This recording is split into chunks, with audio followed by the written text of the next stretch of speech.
Najlepša hvala za besedo. Torej, če povzamemo, od 19. maja dalje poteka vrsta notranjih preiskav znotraj Ministrstva za obrambo.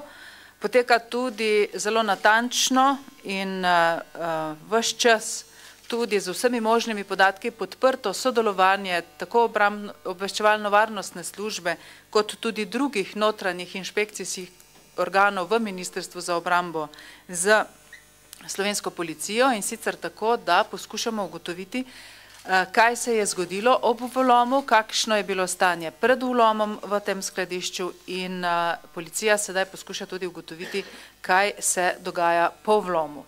Torej, ne glede na dejstvo, da smo lahko ugotovili predvsem pomanjkljive evidence in da morebiti sredstva, ki so bila uničena, niso bila ustrezno evidentirana, na Ministrstvu za obrambo ukrepamo na najstrožji način.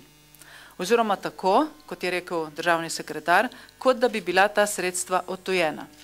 Ocenjujemo, da je naša dolžnost zaradi varnosti naših državljanov, da je treba uporabiti vsa najstrožja možna sredstva in seveda tudi ukrepe.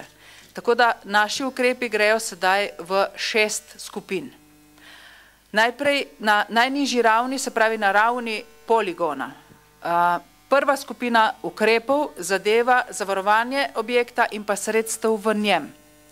Varovanje tega objekta je bilo sicer urejeno po pogodbah, in sicer v 2 pogodbah. Urejeno je bilo tudi po obstoječem pravilniku o varstvu pred neeksplodiranimi ubojnimi sredstvi, vendar očitno neprimerno. Sploh pa glede na dejstvo, da so bila v skladišču na poligonu neeksplodirana ubojna sredstva, ki tam ne bi smela biti. Takoj smo začeli z odpravljanjem napak pri tehničnem varovanju, kajti očitno je bilo, da je v času vloma tehnično varovanje zatajilo.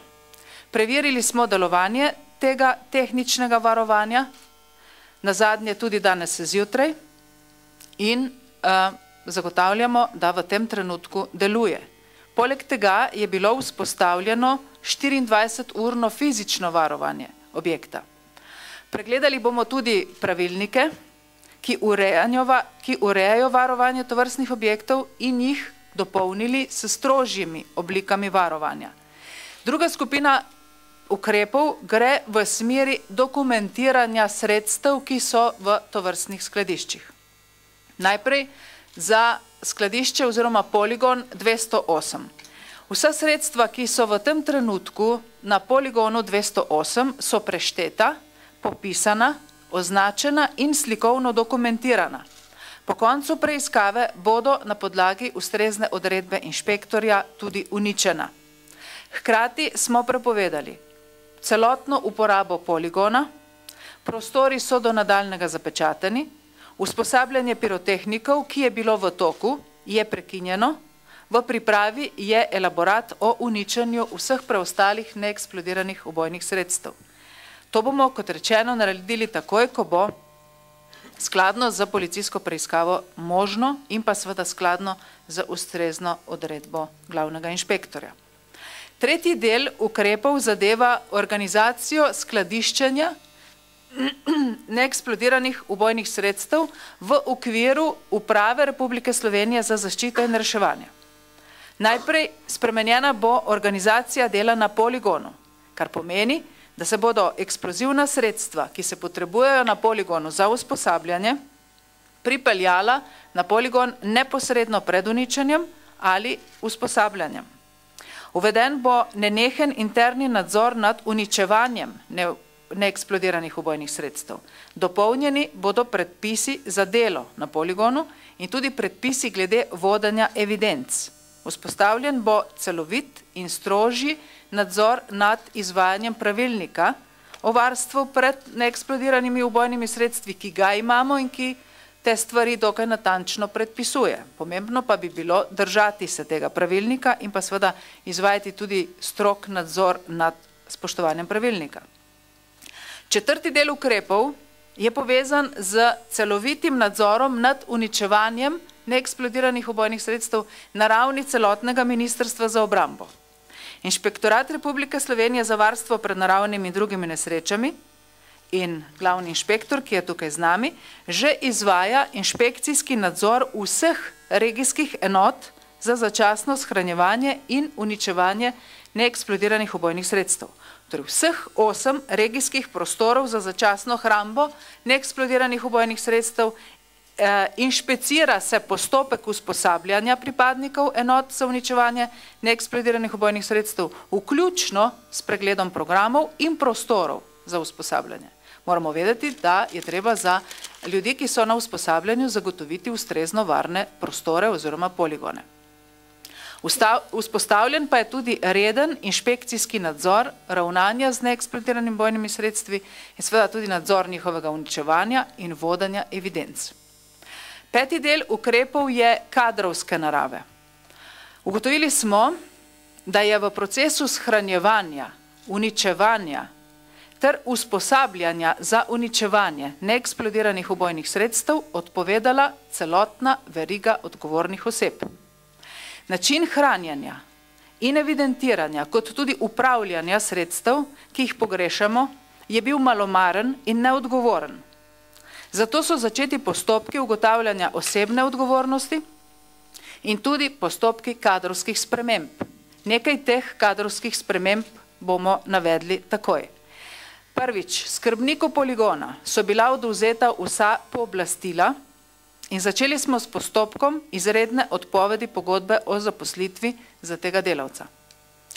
Odstavili in premestili smo osebo odgovorno za izvajanje usposabljanja pirotehnikov ter njegovega nadrejenega, to je direktorja Urada za izobraževanje in usposabljanje v okviru Uprave Republike Slovenije za zaščito in reševanje. Pooblastila za opravljanje in koordiniranje izvajanja celotnega sistema varstva pred neeksplodiranimi ubojnimi sredstvi smo odvzeli svetovalcu generalnega direktorja Uprave za zaščito in reševanje za zaščitne ukrepe in varstvo pred neeksplodiranimi ubojnimi sredstvi. Uvedeni so bili določeni disciplinski postopki in določeni disciplinski postopki tudi sledijo takoj po koncu predkazenskega postopka, ko se bo v primeru ugotovljene kazenske odgovornosti seveda ukrepalo skladno s temi ugotovitvami. V tem trenutku je tudi imenovan oziroma imenovana nova začasna upraviteljica poligona 208. 6. skupina ukrepov sodi na raven ugotavljanja oziroma ukrepov objektivne odgovornosti. Generalni direktor Uprave Republike Slovenije za zaščito in reševanje je zaradi osebne prizadetosti ter objektivne odgovornosti pisno ponudil odstop z mesta generalnega direktorja uprave. Zavedam se njegove prizadetosti in odgovornosti, zato bom o odstopu dobro premislila. Pri tem bom upoštevala dejstvo, da direktorju poteče mandat konec tega meseca. Stanje na področju neeksplodiranih ubojnih sredstev je treba urgentno urediti. Zato ocenjujem, da bi bilo primerneje, če generalni direktor do izteka mandata z najstrožjimi ukrepi poskrbi za to področje. Pri tem pa mu bomo pomagali z vsemi notranjimi sredstvi in močmi. Na koncu naj povem, da obžalujemo, da je do vloma prišlo. Obžalujemo, da je očitno odpovedalo varovanje, kot tudi, da so bila v skladišču na poligonu sredstva, ki tam ne bi smela biti. In da je zaradi malomarnega dela in neurejenih evidenc ugotovljeno, da verjetno manjkajo določena neeksplodirana ubojna sredstva. To je resno opozorilo za vse zaposlene v obrambnem sistemu in sicer opozorilo, da rutina, zadovoljstvo z obstoječim stanjem in premalo nadzora lahko povzročijo tovrstne dogodke, morda celo nesreče. Po drugi strani moramo povedati, da delo, ki ga opravljajo pirotehniki, je zahtevno, je odgovorno in tudi nevarno. Njihovo skoraj vsakodnevno izpostavljanje pri uničevanju tovrstnih sredstev, ki nas ogrožajo, je spoštovanja vredno. Zato ta dogodek ne sme biti podlaga za pavšalno ocenjevanje dela pirotehnikov, ki so večinoma prostovoljci, mora pa biti opozorilo za vse nas, da je sistem skladiščenja in uničevanja neeksplodiranih ubojnih sredstev treba izboljšati, nadgraditi, da ga je treba nadzirati in delno tudi profesionalizirati. Z vsemi podatki, z vsemi zapisi, z vsem slikovnim gradivom, ki so ga zbrale naše inšpekcijske službe in naši notranji organi nadzora, bomo podprli in pomagali v preiskavi, ki jo izvaja policija ob nadzoru oziroma skozi vodenje tožilstva.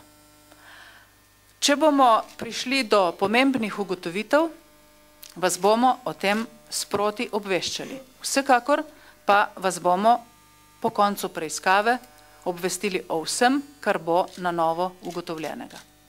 Najlepša hvala.